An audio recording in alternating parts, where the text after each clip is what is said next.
All right, we are live. It is Thursday at 5 o'clock, NBA trade deadline day. Fellas, how are we? Tired, exhausted. I second that. I am also tired. It's only 9 o'clock in the morning for me, so I'm in for a long day.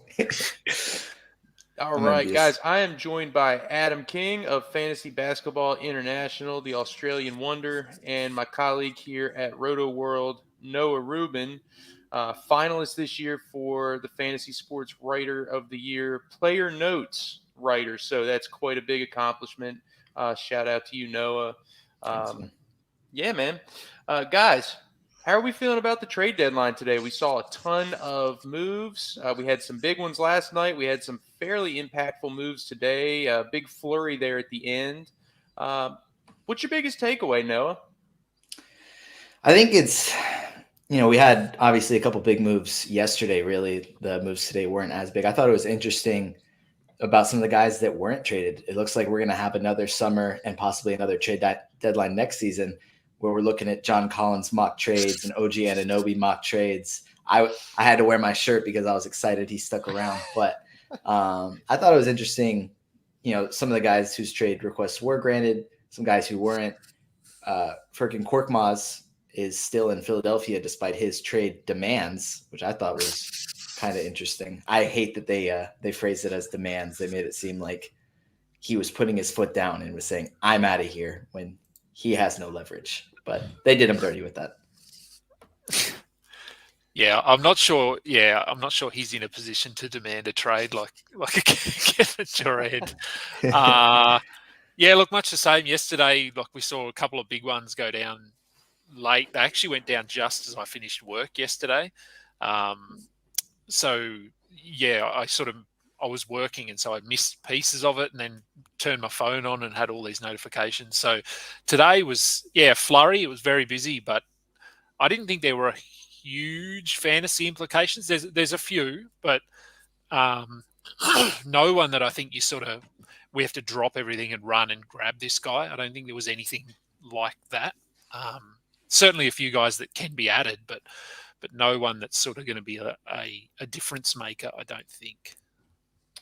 Yeah, it was kind of interesting that there was not just one specific guy that everybody was clamoring to go pick up. But if you guys had to pick up just one guy after the trade deadline, I'm kind of putting you on the spot here, but Kingy, who would be your one guy to go after and say, man, I'm going to grab this guy over everybody else? Well, if he wasn't picked up, Mark Williams. Yeah. He actually was available in in a 14-team league that I'm in. He was available, but unfortunately in that league, I'm punting rebounds and I'm punting blocks. So I really don't. I was tempted to just pick him up and then hold him for a week and trade him. But there were a couple other guys that I picked up instead. So he'd probably be the one sort of clear winner, assuming Steve Clifford does the right thing and actually starts him. Yeah, Mark Williams rostered in 27% of Yahoo leagues right now. If you're playing in leagues with, really competitive guys, he may already be picked up. Another guy, if Mark Williams is not picked up, Nick Richards, Naughty Nicky, rostered in just 6% of Yahoo leagues. Are you interested in picking him up if you can't get Williams? I would be. I think especially probably in slightly deeper leagues. I think he's had some stretches where in just 20 minutes or less, he's put up decent rebound and block numbers. I think Mark Williams has done the same thing, which is why it was so infuriating that Mason Plumlee was starting every single game because they had two guys on their bench. Another guy who actually got traded from Charlotte, who I would be slightly interested in, depending on how his role fills out, is Jalen McDaniels, who's headed to the 76ers. They got rid of Thibault, but they'll probably, I don't know, I'd imagine they would keep the same starting unit, but he could still actually be a bench piece for them because they just don't have many of those outside of Tyrese Maxey as far as what they use consistently. But I think he could provide solid minutes, especially because PJ Tucker just doesn't provide much from a fantasy perspective. He obviously has a huge impact on games with his defense, just hustle play, but I think Jalen McDaniels is more of a fantasy guy. So if, PJ Tucker, because he's 37, he could miss games. McDaniels gets spot starts. I think he's a guy that's worth rostering, especially in deeper leagues. I think I just checked, Zach, 30% roster on Yahoo. Jalen McDaniels, very interesting. And guys, we're talking about Mark Williams. We're talking about the moves that the Hornets made. Is Mason Plumlee, I mean, he's droppable, right? Or are you guys interested in picking him up in deeper leagues and thinking maybe he splits minutes with Zubac? Or do we want to roster either of these guys for the Clippers? So I have Plumlee in probably 4 leagues. And I said to Josh this morning, I'm going to hold him for at least one game. And I feel like it's more of a sort of a farewell tour. Let's just see how he goes, but I'm probably going to drop him. I would like to see him start. I don't think he will, but I do think they'll use him. I just think his passing ability, they can run a bit of the offense through him. It gives them another sort of a different look in that second unit. So I think if he can get 22 minutes, 23, maybe he could, I think deeper leagues, he could still have some value if you just need points, some points, but efficiency, rebounds. Doesn't really get a lot of defensive stats, but gets some sneaky assists from the center position. So, yeah, look, I think he's probably going to be a drop, but I'm trying to stay positive. And as for Zubac, I think he probably is still a 12-team guy, although it's borderline. I wouldn't be surprised to see him dropped in quite a few spots because he wasn't even playing super well before the trade. Interesting. Noah, you feeling the same here, or are you wanting to hold on to either of these guys? I'd still probably hold Zubac. I was huge on him coming into the season, mostly because of the situation. But now they actually have a backup center, which takes away from a little bit of the value. But even without a backup center, he was playing around 30 minutes per game. Last season, he played 24 minutes per game, but still, I think, was 12th round value with that. So I still think he's a guy you hold on to. Plumlee, probably not, but we really have to see just how Ty Lue uses them. If he's staggering their minutes and there's at least a center out there for 48 minutes, then Plumlee might have some value, but there's certainly a chance that they just keep rolling with the small ball lineups they have been. Yeah, it'd be interesting to see how that ends up shaking out.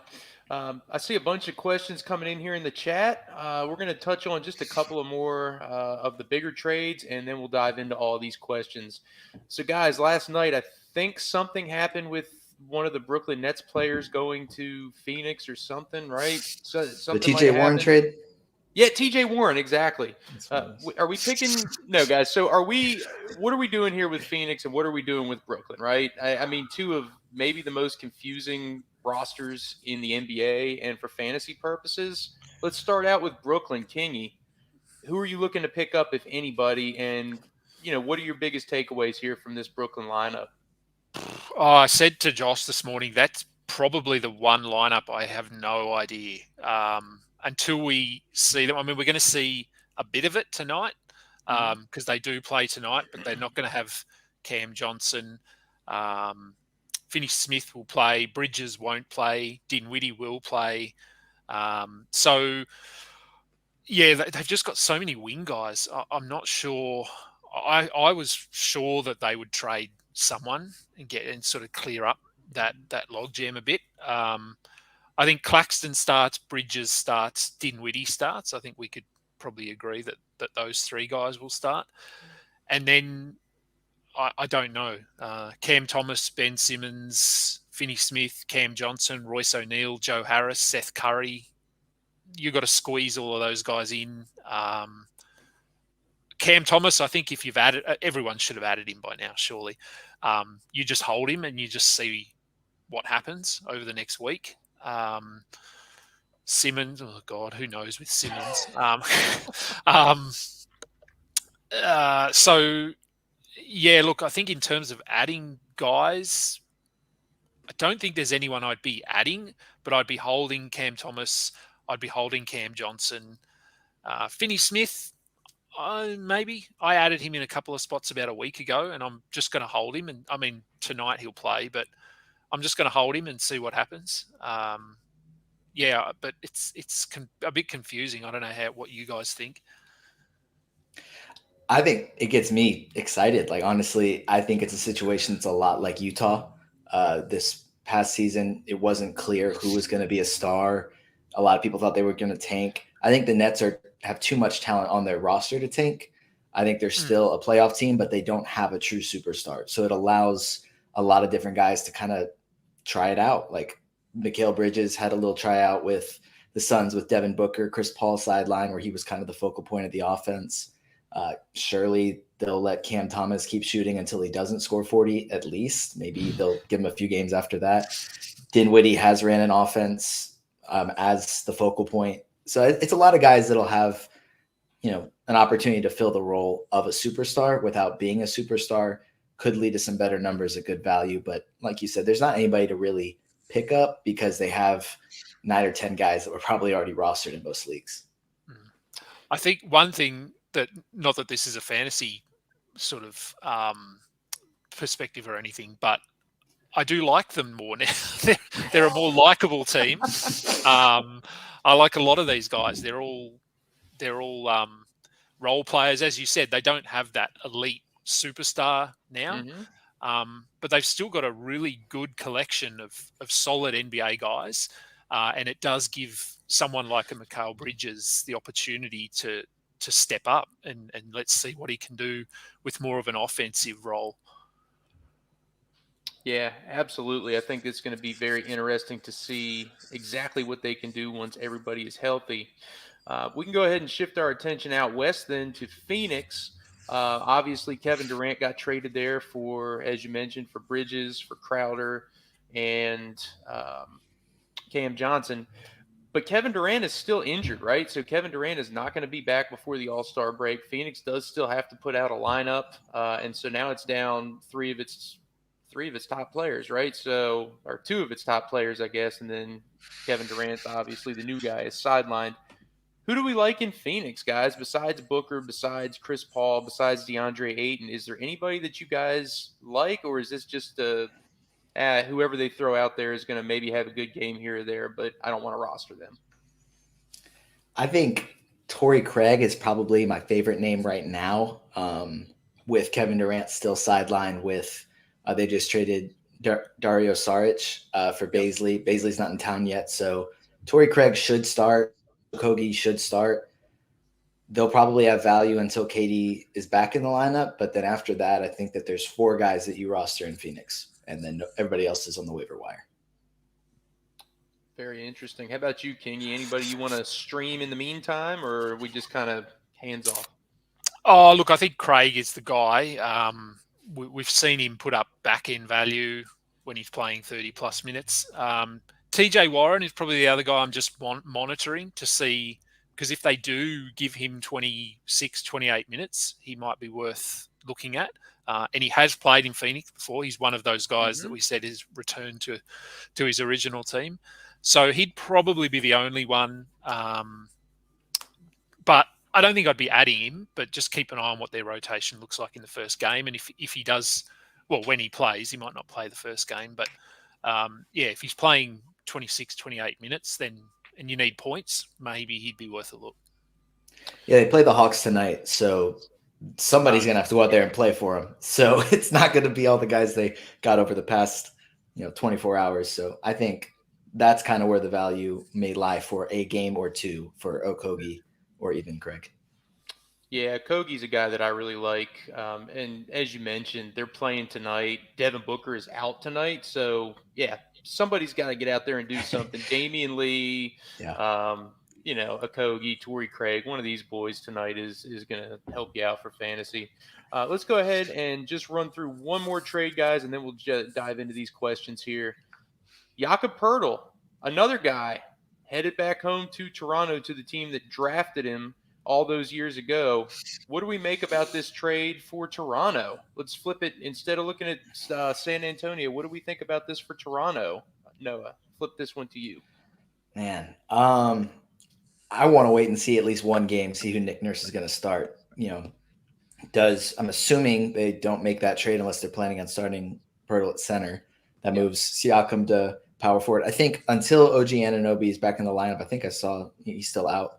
That it should be with Fred VanVleet Gary Trent Jr., Scotty Barnes. Like that should be the 5, which pushes Precious Achiuwa onto the bench, probably eliminates most of the value that he would have in 12-team leagues. But when everybody's healthy, it'll be interesting to see who starts. I think, Zach, we were talking about, I think Gary Trent Jr. is the one that gets pushed to the bench. Yeah. But I still think he'll have value. But I think that aside from those 6, Nick Nurse is already bad about playing bench guys. I don't think he now has 6 players that are starting caliber. I don't think he wants any more than that. Is there any reason, Adam, to hang on to Chris Boucher or Precious Achiuwa right now? Or are they just auto drops for you? Look, I think while Anunoby is out, maybe you hold on and just see. If I had to pick one, I'd probably lean Boucher slightly over Achiuwa. But as you said, I think once Anunoby's back, I think Trent probably moves to the bench, and they start the other 5. And what, there's 240 minutes per team. 6 times 40 would they just play 6 guys 40 minutes each? Let's hope not. Wouldn't put it past them. God, Nick, who knows? So it could be a 6-man rotation. No, look, I think, I would think it'll be those 6 and then a bit of Boucher, Achiuwa. I don't know. Who knows? Thad Young occasionally, if they need a guard, maybe Malachi Flynn, but there's no depth there at all for them. And with that said, Jakob Poeltl averaging 26.1 minutes per game for the Spurs. Are we all in agreement that those minutes are coming up and he gets a boost in fantasy value? I want to say yes, but Nick Nurse also does that thing where he starts a center and plays them for 12 minutes and they don't see the floor the rest of the game. They start each half. I don't think he'll do that with Poeltl. But I don't know if he just has a thing against true centers where he doesn't play them a ton and he likes guys that, fit his style a little bit better. But again, I would assume that if they're going to make that trade, it's to start him and play him big minutes. Yeah, I would think so. I mean, there might be some matchups where they go with Siakam at center still. But generally speaking, I think Poeltl will probably play. I don't think he gets to, jokes aside, I don't think he gets to sort of 32, 33 minutes. I think you probably pencil him in for sort of 28 to 30 most nights, but that's more than what he was playing in San Antonio. So, all right. So things looking up for Jakob Poeltl, and then if we go back to the Spurs, everybody wants Zach Collins, right? Hey, what's Collins' upside for you guys? No, I'll throw this one to you. I mean, what do you think about Collins? Absolute must add in 12-team leagues? I don't want to say like absolute must add. I'm dropping what I'm doing to go pick up Zach Collins, but he's definitely a guy that's going to benefit a lot. But he just hasn't produced consistently this season. Even I guess with Poeltl there, obviously it's hard, but I think he's a guy that at least in deeper leagues, definitely add 12-team leagues. He has the upside based on the opportunity, but I don't know. It's not a guy I'm super excited about. Kingy, what say you? Much the same. I think he's obviously a winner from this trade because he should start. But we've seen him play 30 minutes or have a starting role this season, and he does get in foul trouble. He doesn't. I don't know. I feel like the concept of Zach Collins is a lot better than him as an actual player. Like he's got this interesting skill set. He can block shots. He can hit threes. But when he's been given the minutes, he hasn't really made the most of it. So he's someone I'd probably be considering in 12s, 14s, 16s. I'd probably be adding him. But I'd still much rather someone. I think we had a question this morning. Collins, Gafford, Mark Williams, and someone else. I forget who the fourth one was. And I'd have those other two clearly over Zach Collins. Yeah, I think I tend to agree with you guys that Collins is better in abstract than he is in practice. I think even when he's been given, starting minutes this season with Poeltl out, it's just, 19 and 12 with a block. Does that sound like his ceiling? And if you're really getting super excited about a guy that's his ceiling, then I don't know. It just doesn't get me. Too excited. What do you think, Noah? Yeah, I was just looking at his numbers as a starter this season. 7 starts, 10.4 points, 7.6 rebounds, 3.7 assists, which I guess isn't bad for a center. It's funny you mentioned that he the foul trouble. In 6 of the 7 starts, he's had at least 5 fouls. But he hasn't provided many blocks. He's only had 2 across his 7 starts. I think, there's definitely upside, but I think those numbers aren't fantastic as a starter. So, and I do think as a starter, you need to adjust. So when you come off the bench and you're told, okay, you're playing 20 minutes, you can go out and be more aggressive and get your fouls, and it doesn't matter as much. When you're starting and playing 28 minutes, you do have to adjust your style a little bit because you don't want to foul out. And he hasn't been a regular starter. So I think if he's just sort of told, okay, you're starting, you're getting 30 minutes a night, he may be able to rein those fouls in a little bit. But I still think it puts a bit of a cap on his overall value. All right, guys. Great stuff. Thank you for the analysis, fellas. So, everybody that's watching this right now, we've run our mouths a good bit now. Let's dive into some questions. All right, let's start this one off here. Well, we're going to have this issue like we had last week. Here we go. Is Ant-Man going to be better with D'Lo out of the picture? What do we think, fellas? Oh, look, he might get an extra couple of shots. Conley's coming in, and Conley's not going to take as many shots as Russell, you wouldn't think. So, look, I think maybe he gets an extra shot or two. Maybe a slight increase, but I don't think it's not like he's going to go to be a first-round guy or anything like that. Yeah, I think it's a boost. It's kind of interesting. If you look at the team, they have Mike Conley at point guard, Rudy Gobert at center. Ant-Man's going to kind of fill sort of a Donovan Mitchell role from Utah with like the same point guard, same center. So I think he's going to have the ball in his hands even more than he was before. But like Adam said, just extra shot or two, maybe an extra assist, but it's not going to be a super massive increase in volume, I don't think. Yeah, I think I tend to agree with you guys here. Another question about the Timberwolves, 16-team league. I picked up Father Christmas, Jalen Noel. Also thinking about dropping Schroeder for Jalen Williams. This is Jalen with an L-I-N, Williams, KBD, THT, all the acronym names, and Shaden Sharp. Who is the better option? I mean, just looking at this right here, guys, I think dropping Schroeder for Jalen Williams or THT is totally fine. Shaden Sharp to me is empty calories, high volume scorer, inefficient, and KBD. I mean, he's fine to stream every now and again, but not somebody that I want to have on my roster long term. What do you guys think? I think KBD, if there's an injury, he's fine to stream, like you said. Jalen Williams has been getting a lot of starts. Both Jalen Williams have for the Thunder.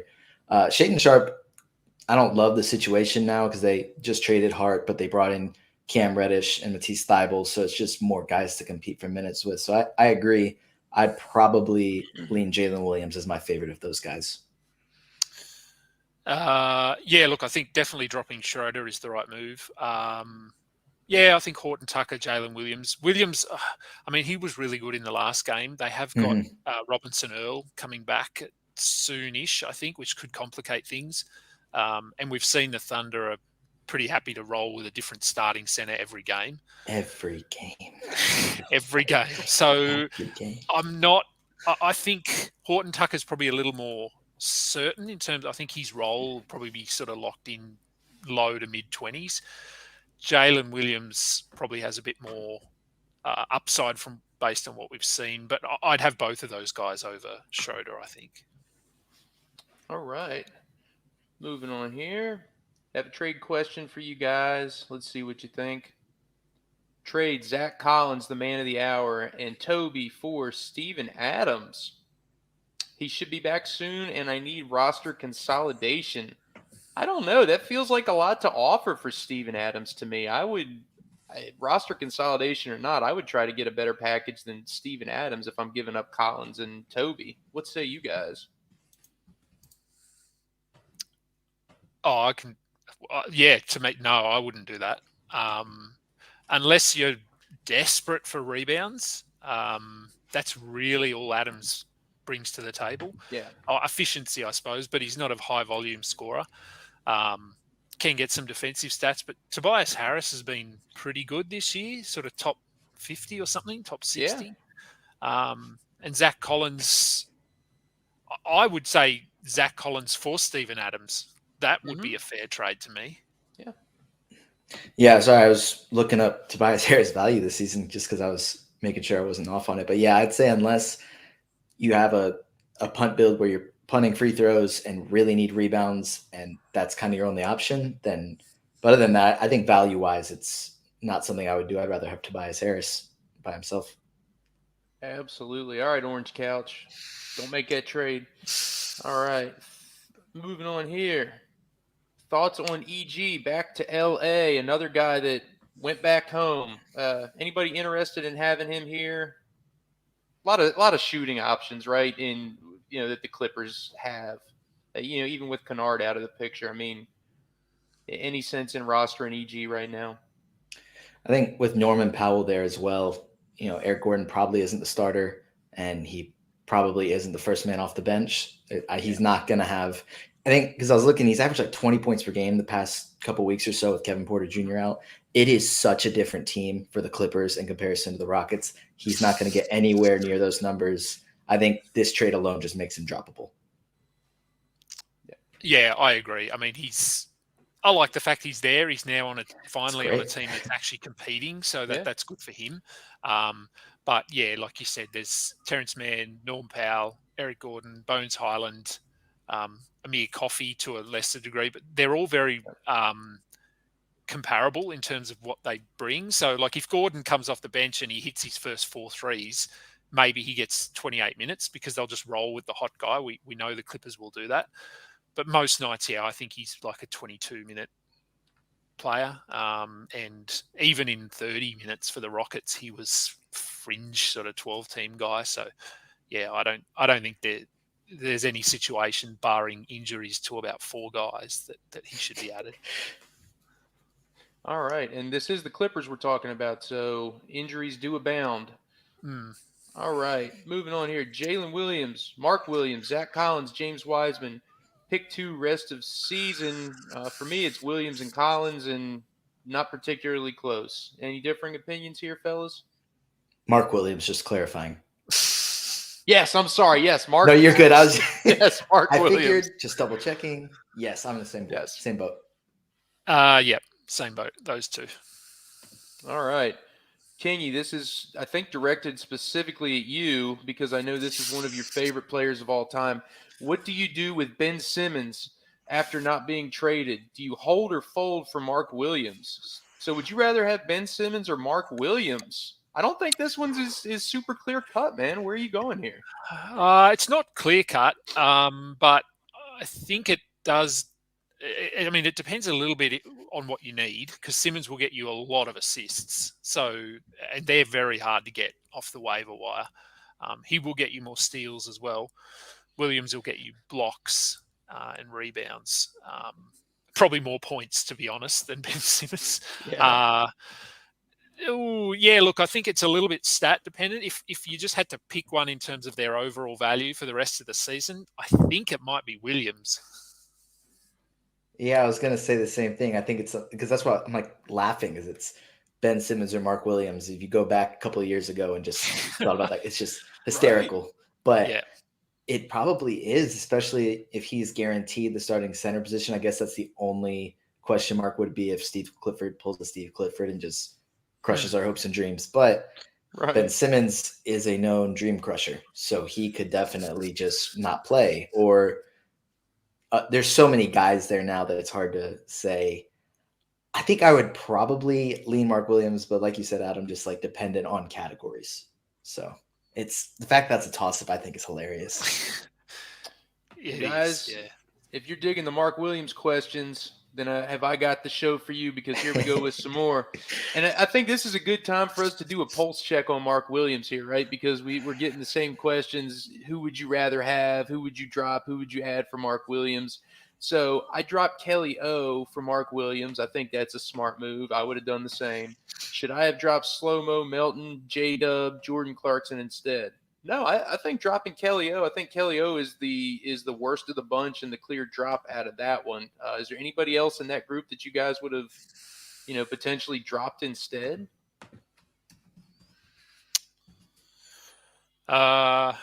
Williams, no. Jalen Williams, no. I guess maybe Kyle Anderson, maybe, but I think Yeah. I would still prefer Olynyk to, like, as far as hoop dropping. Sure. Yeah. Yeah, I think Olynyk's probably the right choice there out of those guys. Olynyk, he was better yesterday, but he's his ceiling sort of top 90, I think. Whereas Mark Williams could be, well, I think if he's playing 25 minutes, I think his floor is probably top 90. Well, let's just go ahead then, because we have a bunch of Mark Williams questions, that we're not going to be able to get to today. Guys, what's his upside rest of season? Just so people can kind of gauge where we're at with him, and answer some of these questions without having to dive into each and every one of them. Are we looking at top 50 upside? Are we looking at top 75 upside? Are we just going all in and saying, man, this guy can be a second or third rounder if everything hits and he's playing 25 minutes a night? What do we think, Noah? I'd say top 75 is pretty safe to say. Like, if he is the starter, because I was just looking, I had to compare. My best comparison would be Jalen Duren and just what he's been able to do.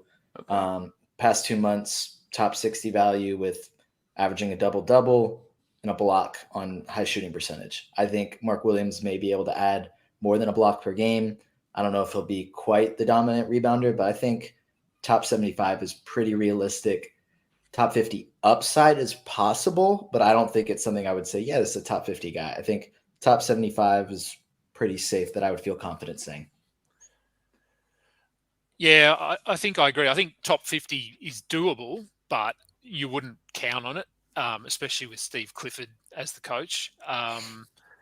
Yeah, I'm just having a look at Walker Kessler's numbers as well. Obviously, he's not going to block as many shots as Walker Kessler, but I think he'll block more shots than Jalen Duren. So he's sort of somewhere in between. And Mark Williams' numbers. So the last month, he's top 120 in 14 minutes. So, theoretically, you double that if he gets to 28 minutes, which is that's realistic. Then I think, double-double, 1.5 to 2 blocks. He's very efficient. He doesn't kill you from the free throw line either, which helps. A lot of these big shot blocking guys shoot sort of 50%. He's more like a 70, I think, 72, something like that.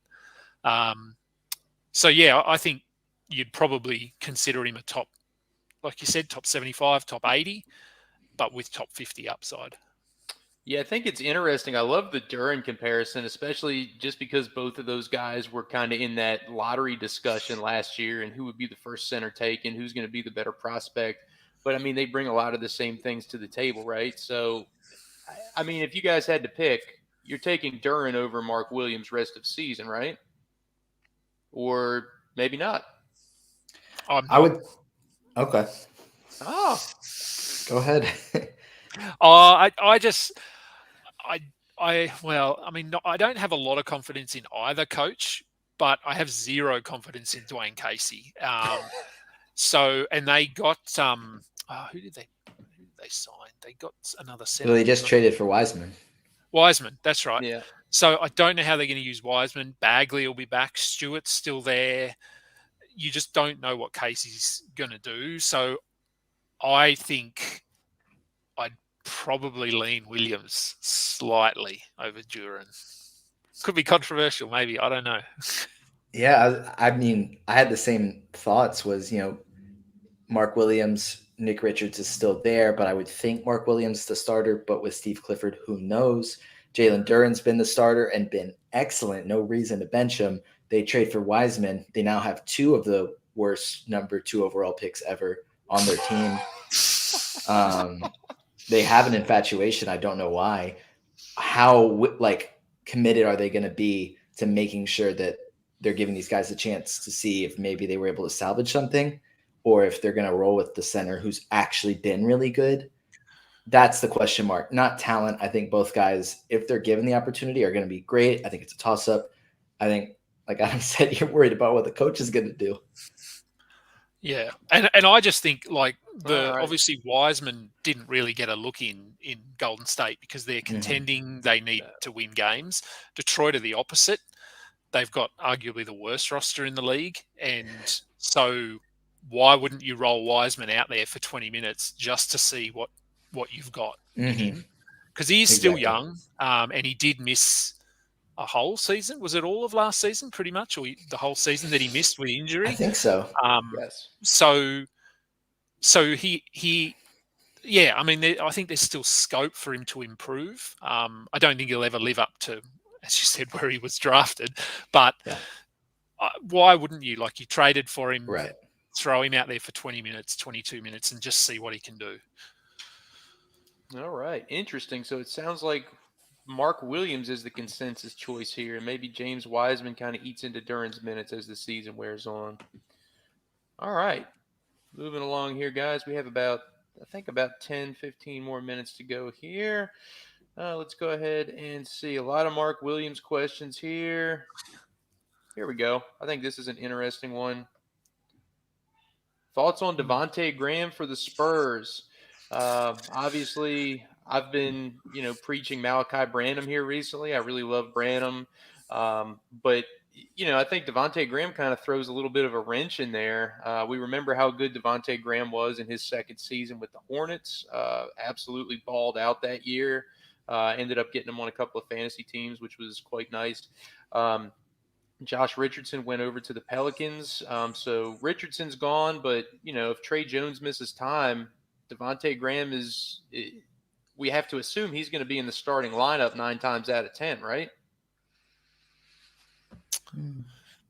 Maybe. No? Yeah. I'm not so sure. I think he has a role. I think they'll give him minutes. But I'm just checking. He's 28. I didn't realize that Devontae Graham was 28. So, I mean, you could say that he fits their timeline, but does he? Like, most of them are all 22, 23. So, yeah. I'm not. Yeah, I thought he was like 25 for some reason. I did too. Yeah, look, he might start while Trey Jones is out. It's such a messy rotation, the Spurs. Like, they'll play any guy 30 minutes on any given night. So I don't think that really changes. I think I'd probably, maybe you grab him just to see, because as you said, in his second season in Charlotte, he blew up. He was good. Not in terms of efficiency, but he scored. He can get some assists. They don't have a point guard outside of Trey Jones. So yeah, look, I mean, he could potentially get 28 minutes a night, but he could also play 12. Yeah, I think with Trey Jones, I think he's questionable for Friday, for tomorrow, for their next game. Yeah, it looks like. So if he's back, then Devontae Graham, waiver wire, we're good to go. But if he's still out, it's kind of something where, I got to give the Spurs the benefit of the doubt that they're going to do the right thing and realize, hey, we're not making the playoffs. Let's start the young guys. Let's give them minutes instead of rolling with the point guard who they just traded for. And he was kind of like a throw-in salary filler just to make it work with Josh Richardson to go to New Orleans. So I don't know how much they're committed to getting him minutes, but it's kind of a wait and see thing, because who knows, Greg Popovich may just roll with the more veteran point guard. Who knows? But I don't think it's a ton of fantasy appeal. No. In my opinion. And on Josh Richardson, I don't think he's a pickup or anything, but just because I like the Pelicans, I think he's a really sneaky pickup for them, for real them, life. Yeah, absolutely. Yes. Yep. Yes, the rich get richer in New Orleans. Moving on here, Harry B. Is he worth keeping in a 10-team league? I don't think so. You can probably find better options. Any disagreement with that? No. Yeah. No. Yeah, I agree. Yes, I agree. Sorry. All right, here we go. We have, let's do one more Mark Williams. I can't get enough of Mark Williams here. And this is flooding the questions here. Colin Sexton, the young bull, or Mark Williams, the new guy, bull. I don't know. Is Sexton or Mark Williams? Which one are we rolling with here, guys? Williams. William. I mean, Williams. Very, very stat dependent because they're completely opposite players. So if you need points, then it's Sexton. But if you need anything else, it's pretty much Mark Williams. Right. All right, Mark Williams it is. And let's bring up another guy we haven't talked about. We haven't given any love to Russell Westbrook, Utah's newest potential member. We're all expecting him to get bought out, right? So, I mean, is there any need to discuss his fantasy value in Utah or his impact to anybody on that roster? I mean, if for some reason something changes and he stays, then that probably impacts Colin Sexton. But I'd say it's like a 95% chance he gets bought out. And I think the follow-up question would be who actually takes Russell Westbrook? Because I don't think he's going to sign with somebody to sit on the bench or to play less of a role than he had with the Lakers. He doesn't seem like the kind of guy. I'm sure he'd want to start. So it's who knows? No idea. I think are the Clippers still the rumored team that they were going to look at? I saw that. Him? And I mean, they don't really have a point guard. They have Terrence Mann starting at point guard. So I guess he could start there, but I don't like That'd it. Be a mess. That'd be a mess. Yeah. But in terms of Utah, I think he gets bought out.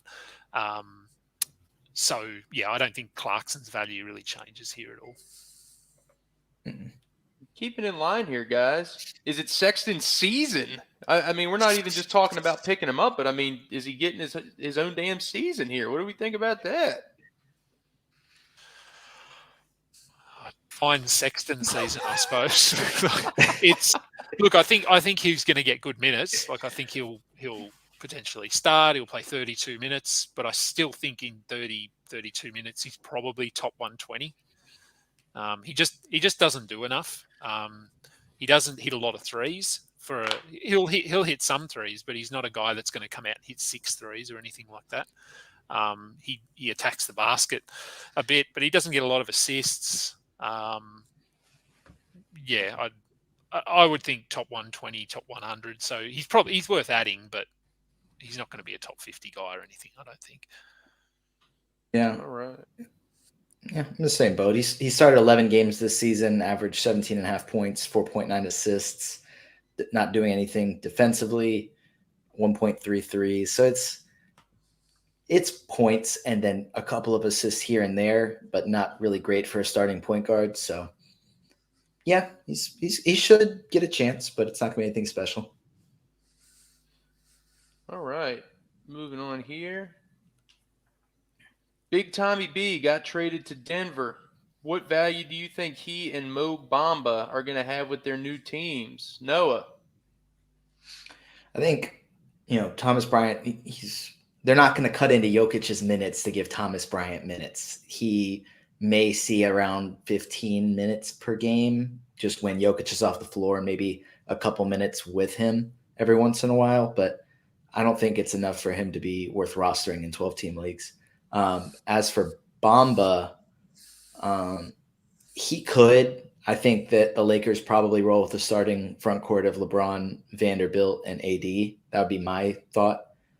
So he should play 20 minutes per game off the bench, which I think would still be more than he was playing in Orlando. We've seen the block upside, the 3-point upside.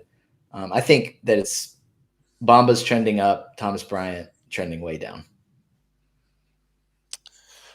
I agree in terms of their trajectory. I think, Bryant's going to be like 12 to 15 minutes behind Jokic.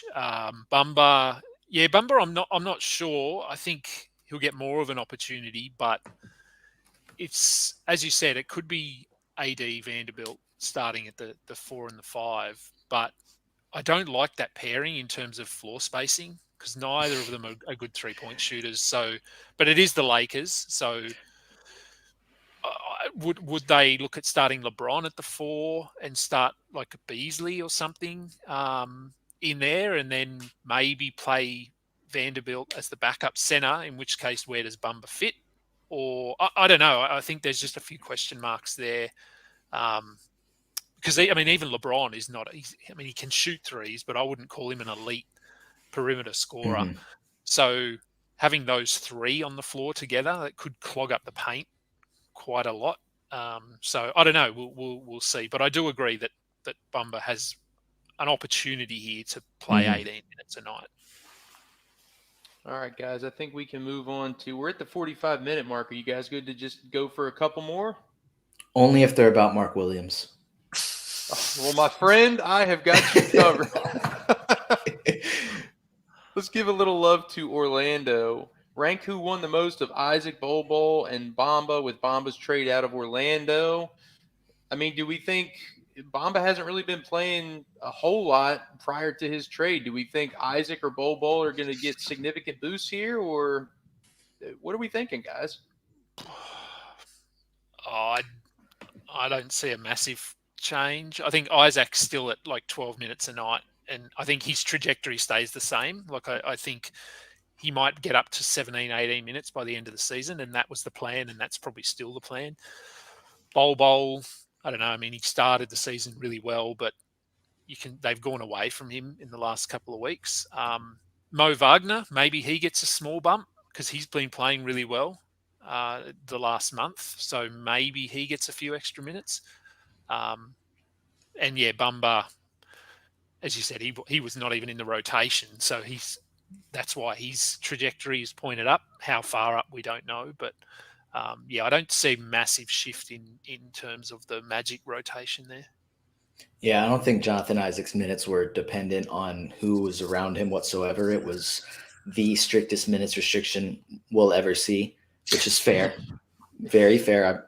I would hate for anything to happen, but I think Bol may get a few extra minutes, but they went away from him after starting him over Bamba. So I don't know if it seems like they've just kind of gone away from him, and it's not like getting rid of Mo Bamba is going to bump him. I mean, like it'll give him extra minutes, but it's not going to make them have to go back to him in the starting lineup or anything.